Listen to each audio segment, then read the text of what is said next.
ស្រមុកអ្នកគួរតែចាក់ចេញពីគាត់យ៉ាងលឿនហើយខ្លាយជាមហាក្ត្រីនៅពេលដែលព្រលឹងរបស់យើងត្រូវបានដោះដូរមកវិញខ្ញុំបានទៅសួនច្បារសាធារណៈកំពុងស្វែងរកយុវជនដ៏ក្លាហានរបស់ខ្ញុំ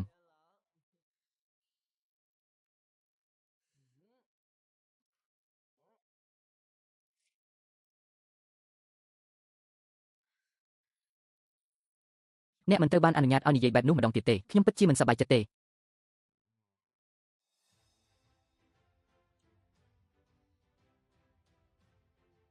ហ្វេញយូហ្វៃសូមព្រះករុណាជាម្ចាស់មេត្តាស្រាវជ្រាវផងតើអ្នកណាជាអ្នកធ្វើបាបគាត់ហេតុអ្វីបានជាអ្នកមិនទាន់ទៅអ្នកបានលង់ស្នេហ៍នឹងខុនសូតយ៉ានហើយបើអ្នកចូលចិត្តគាត់អ្នកគួរតែប្រាប់គាត់ទៅប្រសិនបើអ្នកមិនចាត់វិធានការទេអធិរាជនីហ៊ាននឹងត្រូវបានលួងលោមដោយក្មេងប្រុសស្អាតម្នាក់មកពីការិយាល័យសន្តិសុខសាធារណៈដូច្នេះតើអ្នកដឹងអ្វីខ្លះយ៉ាងណាមិញយើងកំពុងធ្វើការដើម្បីព្រះករុណាខ្ញុំមានផែនការផ្ទាល់ខ្លួនរបស់ខ្ញុំដើម្បីដោះស្រាយការវាយកំទេចរបស់អ្នកក្រោមបង្គាប់ឈប់សម្រាកជាដើមសម្លៀកបំពាក់ដែលគាត់ស្លៀកនៅថ្ងៃនេះយកវាហើយដុតវាសម្រាប់ខ្ញុំមិនចង់ឃើញរឿងនេះម្ដងទៀតទេការរៀបចំសម្លៀកបំពាក់ថ្មីសម្រាប់គាត់គឺ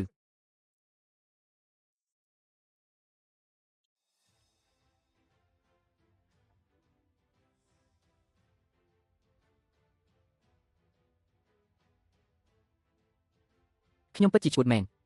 តាមពិតទៅខ្ញុំពិតជាសុបិនថាហ្វេងមានយានថាខ្ញុំ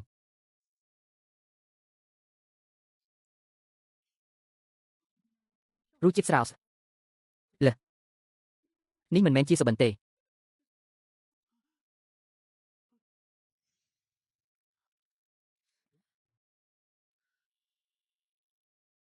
មានបញ្ហាអ្វីជាមួយអ្នកជំងឺអុតស្វាយបានផ្ទុះឡើងនៅក្នុងវិមានសួនច្បារព្រះមហាក្សត្រីយានីអំដោយគ្រូពេទ្យកំពុងមកទីនេះដើម្បីឲ្យយើងទទួលខុសត្រូវអ្នកមិនយល់ថាវាចម្លែកទេនៅយប់មុនយើងបានគូររូបជំងឺអុតស្វាយដើម្បីបំភ័យព្រះមហេសីថ្ងៃនេះជំងឺរបស់ព្រះមហេសីពិតជាបានផ្ទុះឡើងនៅក្នុងព្រះបរមរាជវាំងរបស់ព្រះដូចជាដៃទី3បានលេចចេញមកវិញបាត់ចាស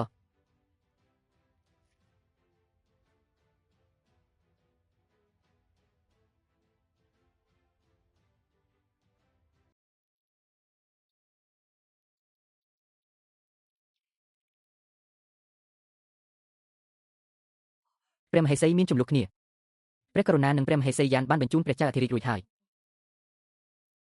ព្រះចៅអធិរាជមានបន្ទូលថាស្ត្រីម្នាក់នេះជាអារក្សឥឡូវនេះជំងឺមួយបានកើតឡើងភ្លាមនៅក្នុងព្រះរាជវាំងតើអ្នកពេញចិត្តទេព្រះមហាក្សត្រីយានីយកច្រឡំជំងឺនេះច្បាស់ជាមានប្រភពមកពីព្រះបរមរាជវាំងហួយអានរបស់អ្នកបញ្ហាបញ្ចេញទឹកកាមនៅនឹងកន្លែងវាច្បាស់ណាស់ថាស្ត្រីម្នាក់នេះគាត់បានកាន់មួយបញ្ជូនការបញ្ជាទិញវាមិនងាយស្រួលទេសម្រាប់អធិរាជក្នុងការបោះសម្អាតតុលាការចាប់ផ្ដើមថ្ងៃស្អែកពីគ្រួសារខ្ញុំចេញដើម្បីបង្ការជំងឺបិទទ្វារសារបណ្ដោះបណ្ដាលផ្លូវចិត្តភ្លាមរងចាំមួយផ្លេតអធិរាជនីវាយមានអន្ទះសារពេក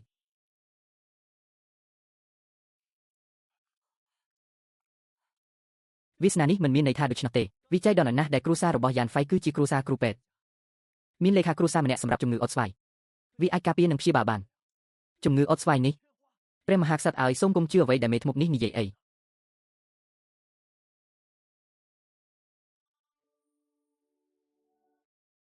បន្ទាប់មកខ្ញុំមានឆន្ទៈបម្រើមនុស្សទាំងអស់នៅលើពិភពលោក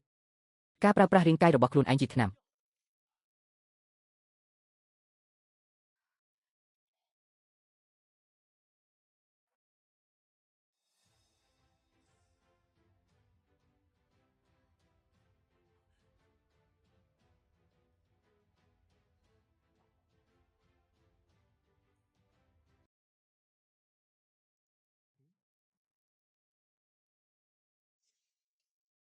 ទេវតាបានបណ្ដេញវិញ្ញាណអាក្រក់ចេញ